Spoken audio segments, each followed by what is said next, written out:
Hello guys and gals, welcome again to my Inkscape tutorials. This makes number 6. Last video I said that it was number 4, it is actually number 5. I'm sure you noticed it by the title. You do enough of them, you forget. Okay, so I have the same shapes up that I had last time, and they're in their layers, but we're not worried about layers right now. So I'm just going to go ahead and, I'm going to go ahead and delete that. And just to lock, I'm going to lock that layer because I don't want to go back to it right now. I want to keep it there. But what I'm going to do is I'm going to kind of make the same shape I just deleted in that last layer. And the reason for that is because I'm going to show you guys a couple of tricks as far as exporting. Now, when you save an Inkscape file, it saves to an SVG format, and it's only really, I think it's only usable by by vector graphic editors. You can't save it to an SVG file and put it on the internet or send it to your grandmother or print it out, which I think you can actually print. Let's see, what is this? Yeah, see, you can print it straight from Inkscape itself, but you couldn't open it as a file and print it because it just doesn't work that way. However, what you can do to get an image that you want off of here, and I do this all the time, and let me show you.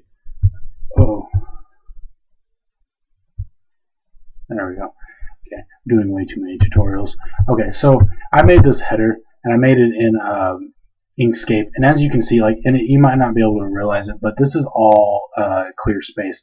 This isn't white. This is transparent. If I were to upload this somewhere, it would only show this, and I don't have my website open. Well, here, I'll open it real quick for you to show you.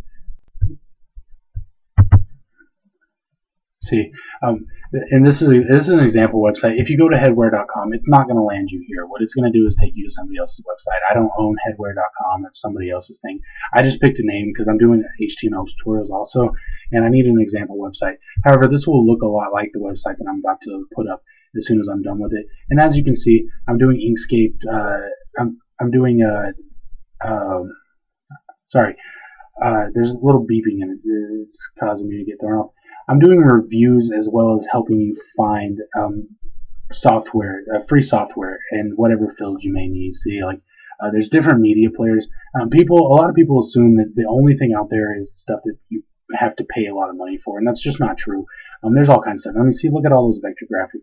Granted, Inkscape is probably your best one, but Draw Plus is like a free version of a really good one. And there's all kinds, and they all do different things. They're all good to have different purposes and stuff. And you could probably do a lot of those in Inkscape, just like you could probably do some of the stuff you do in Inkscape and a lot of the other programs. I just like Inkscape. It suits my purposes. And as you can see, there's going to be tutorials on HTML, JavaScript, and software and everything. But that's not what we're here for. As I get distracted, I think I have ADD or something. Well, what we're on here for is to show you that this is the same exact file that I just showed you right here. But you see, there's no white space around it. It's just that. And the only way that you can do that is by using the export bitmap tool in Inkscape. And I'm going to show that to you right now. Okay, so there's a couple ways to do it. One, if you just want one object, or even, okay. Uh-oh. I don't like touchpads because you can't drag as much as you can with a mouse. But okay, I put this on here, right? Now, I'm going to go ahead and file, and then you go to export bitmap. Now, it'll throw it into a weird folder. It'll throw it wherever it wants to if you don't go to browse and pick where you want to put it.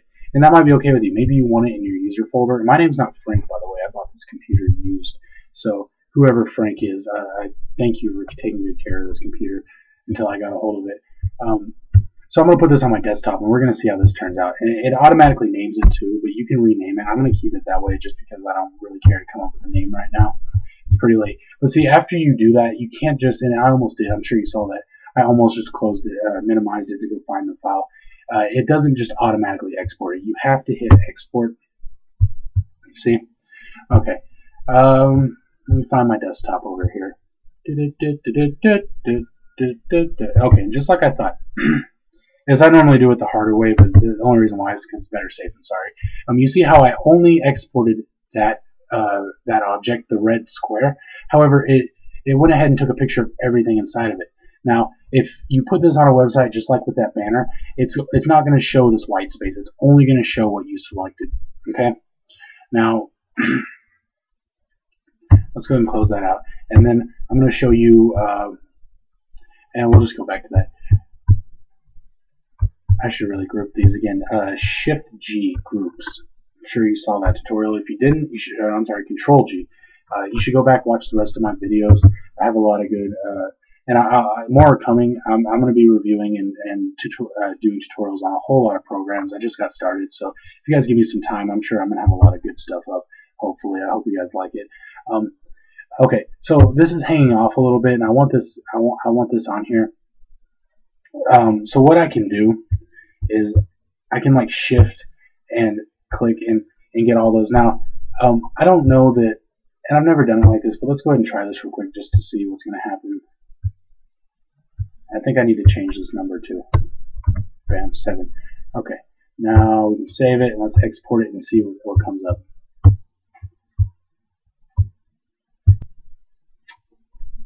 Okay, well, I don't see it anywhere. Maybe I saved it to the wrong file. Let's try it again. Uh-oh. Get out of here. Okay. Let's see. Ah, yeah, see? See how to put it in the wrong folder. Okay. You see what happened there?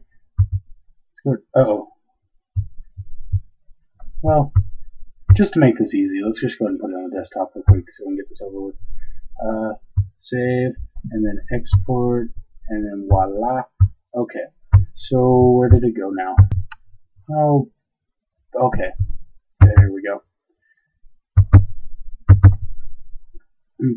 Okay, you see what happened? It gave you some white space, and this isn't what you wanted, right? I mean, you just wanted this this curve to be over the picture, but you don't want the white space, right? Okay, so there's a trick you can do that'll actually make that work, and you can use this trick for just about anything. And this is why I do it. I not always do it this way. At some point, like even like with that heading, I used an invisible rectangle to export the header because that's just how I do it. Because you'll never go wrong doing it that way. Whereas you can only do it the first way we did it, as long as everything is in line. So I just prefer to keep it keep it copacetic. So I group that together, and I'm going to copy it. I'm going to paste it. Okay. Then I'm going to change the color. Let's change it like yellow, right? Okay, so after we do that, let's go ahead and select both. And I guess this is a good time to get into this. I was just going to line them up myself, but if you don't know this already, there's a nifty little option you can do that'll align things for you, and that's Control Shift A, which I believe you can find on. Okay, yeah, right here. Align and distribute. And that's under your objects, but Control Shift A is just a faster way to do it. Now, you see here we've got a bunch of different options, like aligning to the right edge, aligning to the left edge, align to the center, and it goes on and on. And even then, like, there's distribution options, like for multiple of the same, or whatever you have selected, it'll like evenly place them apart from each other. Which is really cool. It just saves a lot of time. But we're going to use the center aligns. See that? Okay, and all that did was it aligned them into the center. Now you want to unselect because you've still got them both selected, but they're just stacked, so you probably don't notice. So just click off of them, and it'll unselect them both. Then you want to select the top one, and then you want to go to like fill stroke, which again you can find using objects. The objects menu. I don't. I just double click on it. You can also hit Control Shift F, I believe. In fact, let's try that real quick because I would like to get used to using that, even though I never have. Okay, yeah. So Control Shift F will open that up for you, and then I drop the opacity down to 0. Okay, so it disappeared as far as you can tell, right? Now don't unselect it, because if you unselect it, you're not going to be able to reselect it unless you drag over it and select it. And with Inkscape, if you don't get the whole object into your little selector box while you're dragging, it won't select it. So you'll save yourself a lot of trouble if you just remember do not unselect it, because the only other option is to either move things until you can get it reselected, and then you might have to like color it and realign it and all this stuff, and it's a mess. And yes, Illustrator does do this a lot easier than that. Okay, so let's try this. Let's go to File and Export. Now keep in mind, we don't have what we're looking at selected. We have that invisible version of it selected. Okay, so we're going to go to Export. We're going to browse, and I'm going to put it on my desktop again. And I believe it already changed the name, so let's just go ahead and do that. Okay, so now let's see if that worked out. Yeah, see? Oh no, it didn't work at all. Okay, so it still left white space. Um, hmm.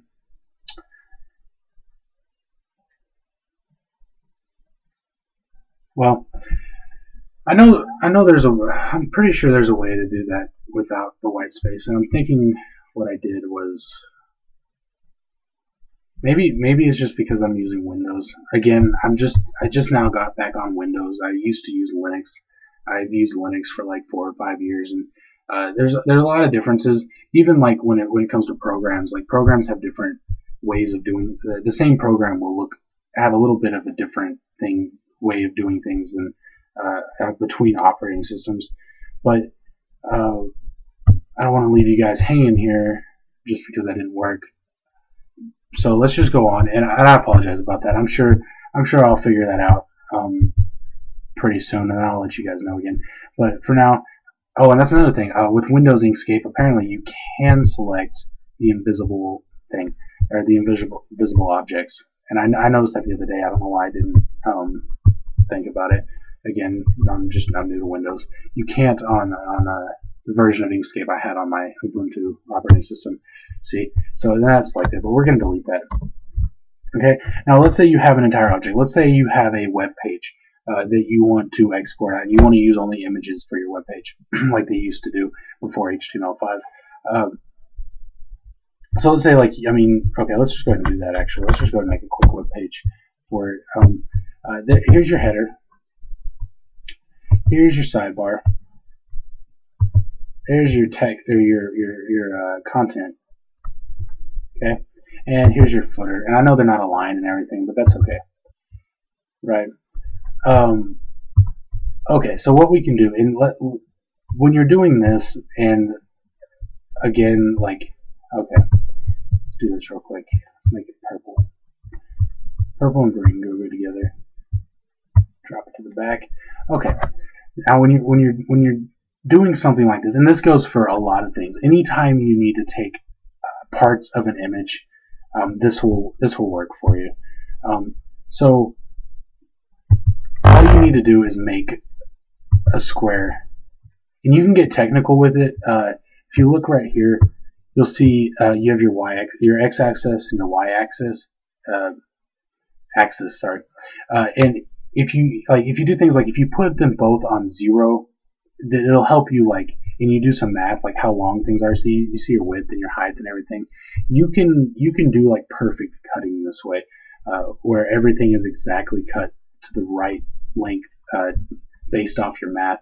And I'm not going to go into that because I'm not doing like web design and stuff with Inkscape, because HTML5's come around and it's just easier to color things and everything. But so I'm just really just trying to show you how to cut different things out of images. So after you get whatever you need, and then you want to cut a certain section. So let's cut a header, and you basically do the same thing I just did, only it should work right this way. You just drop the opacity on a square, and you see it's going to cut. We'll go ahead and make it cut like halfway between these little margins between the boxes, and we'll give it like that much space from the top. And then we can go to like File, Export, Browse. I don't know why it won't default to my desktop, but that's okay. And then we're going to save that and export. Now here we go. See how it just cut the part that the invisible box is around? that's just one of those things, and you can do that. You don't have to use a box. You can use a circle. You can use a star. I mean, you can use any object. All you have to do is make it opaque, completely invisible, and then you export it, and it's going to show everything that's under that object. Yeah, so that's cutting. Let's see what else. So I'll look at real quick. You have import options for importing pictures. Let's import a picture real quick. We'll do this funny horse face. Don't ask me why I have that on here. Embedded and linked. Now the only differences that I know between the two is that linked is not nearly as memory heavy as embedded. So I always use link. However, you can. Whoa, that is a big horse face. You can use embedded, and again, I don't know the differences between it, but I'm sure it's somewhere on the internet. So yeah, that embeds it, or I mean that imports images. Now let's say you want to edit this image. Oh wow, I'm sorry, that's cracking me up. Look at those teeth. Um, okay, let's say you want to edit this image somehow using vector graphics. This isn't Photoshop, so you can't just like find a paintbrush and like draw or whatever. You can't do it that way. But what you can do is you can go to path, and you can go to trace bitmap. Okay, it's going to give you a couple options. Like, let's say you want brightness cutoff, and use the update thing because nothing popped up there, and that's okay. Did I have that selected? Because that might be the reason. Oops. Yeah, it's selected. Okay, so you can use like brightness cutoff, which doesn't do much for this image. Edge detection. See what it did there? And it just kind of made it like, you know, black and whitish. Color quantization. I don't know. You know what I'm trying to say. Which I guess means it just makes it black and white. You can invert the image. Yeah, I don't know why you would, but you can. Change that back real quick. There we go.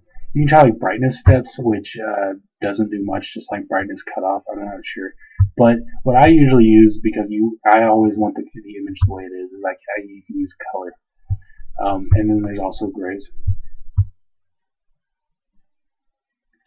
See,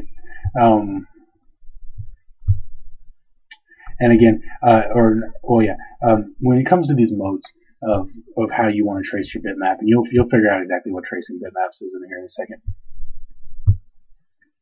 Okay. As you can see here, it says single scan creates a path. Multiple scans creates a group of paths. See, all these options up here will create one path, which is like the you got your objects, you got your paths, and so it'll create one path. Now this down here is going to create a group of paths to make up this image, and that's just because that's the options right there. But we're going to go ahead and use this and hit OK. Took it a second. Okay. Now you see what happened here. You kind of got a cartoony horse.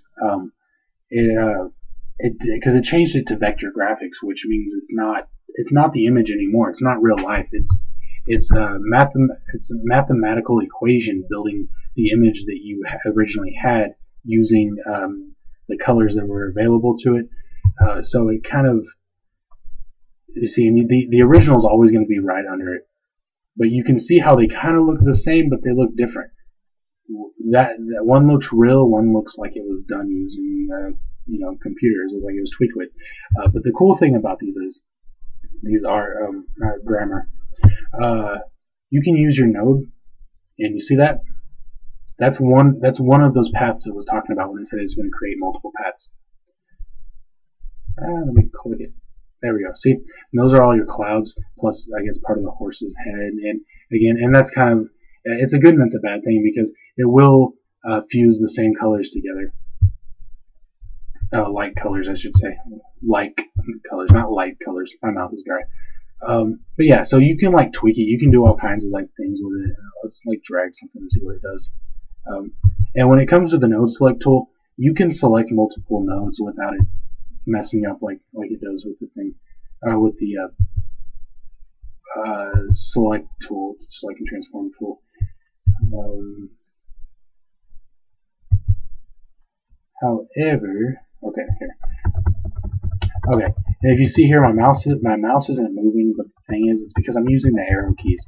And again, I wish my brain would work to where I could stay on one track thought for the video, because if it did, then you would already know that this is one of the options of the hotkeys that I was talking about, where you can click on an object and you can use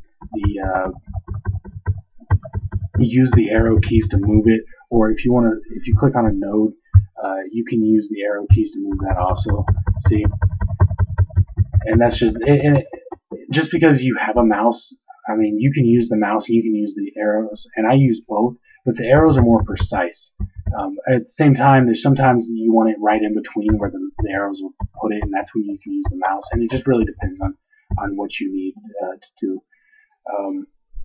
Also, okay, I had one other thing in mind, and I cannot remember what it was.